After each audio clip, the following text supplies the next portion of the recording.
All right, so I'm going to share with you how I landed my collaboration deal with Disney, but also give you my pitch and how I sold our product to them with strategy and tactics you can use for your own product.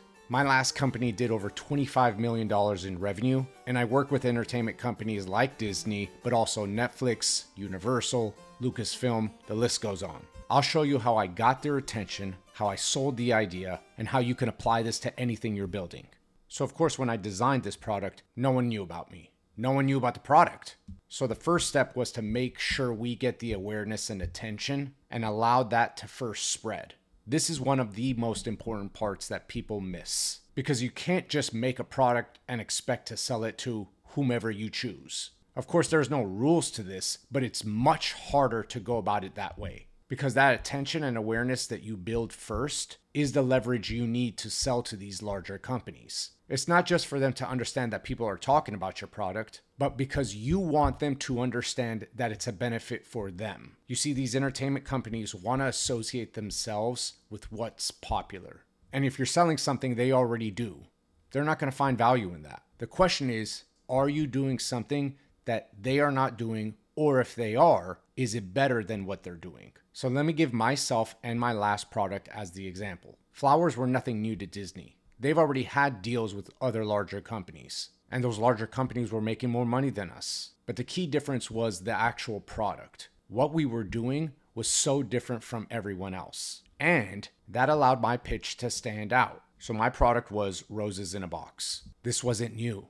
except the format of how we laid out our roses in the actual box. We turned it into an experience rather than just a service. And that was one of the key selling points to Disney. Disney is all about experiences. Their whole brand revolves around storytelling. You see, our product was laid out so that you could put whatever design you want on the internal flap. So I presented Disney with this pitch and also rough scale drawings on what I thought they would like to see. So I just sent a rough drawing of the Disney castle on the internal flap. So picture this, someone opens the box, they see the roses, and then they see the Disney experience. When they understood what I was trying to do, they could see the benefit for them. And if you take anything from this video, that's the number one thing. You have to sell the benefit for them. Of course, you also have to have the excitement.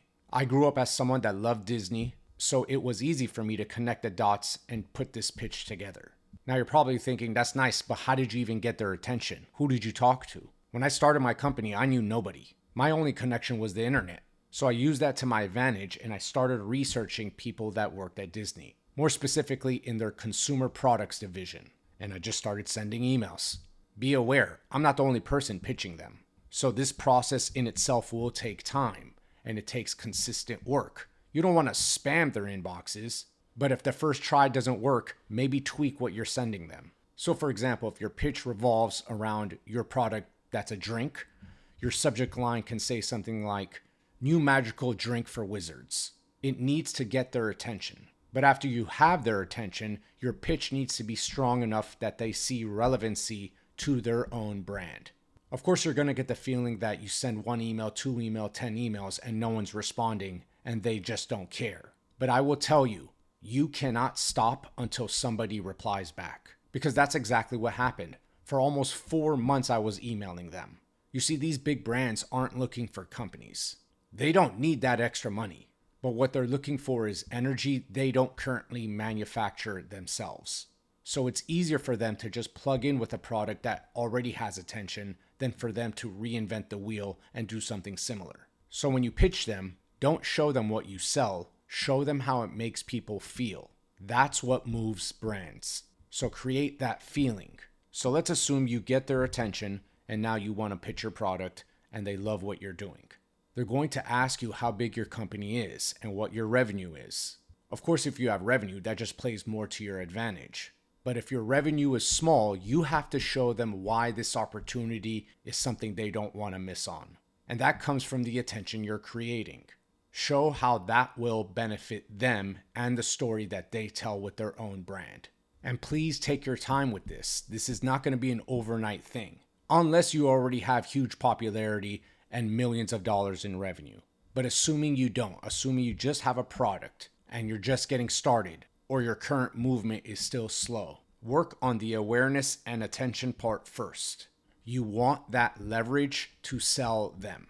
And then work on your actual story. Not just the story of your brand, but the story of how you're going to pitch them.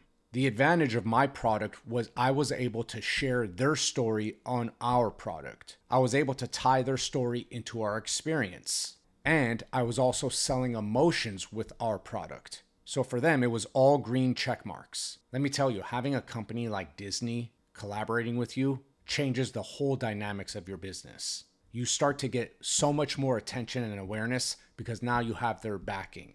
Not saying they're going to pay for anything, but they're letting you use their brand value. Brand value that has millions, if not billions of people following them.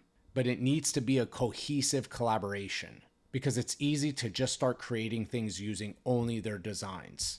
In my next video, I'll share with you which design was a hit and how the unexpected design of a specific product became our #1 seller with our Disney collaborations.